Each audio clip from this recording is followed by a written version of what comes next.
He says, grace to all who love our Lord Jesus Christ with an undying love. You can literally hear this as Paul's last words to them. Guys, never stop loving Jesus. Never stop loving Jesus. This was written around 40, 50 AD. The book of Revelation around 80 AD. 40 years later, Jesus is looking at the church that was started by an apostle, pastored by Timothy, given the 3 years of mentorship by these amazing leaders, told to never lose their love. They are now the very ones Jesus is looking at and going, you can lose it all if you lose your first love.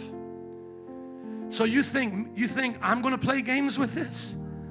After hearing that, how am I going to play games with Jesus? I've had pastors go back to drug rehab. I've had my pastor friends cheat on their wives and get remarried.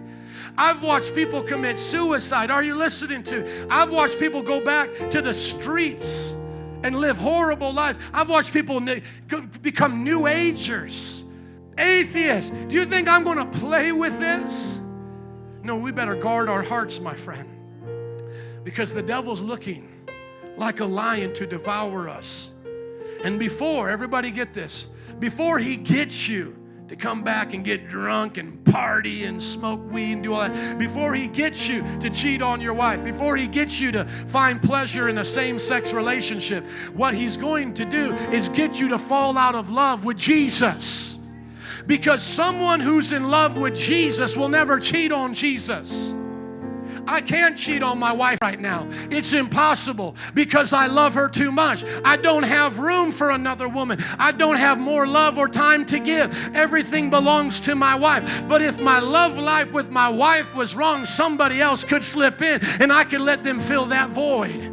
But if I am always full of my wife's love and I choose to give my whole heart to her, what do I have left to give to an adulterous affair?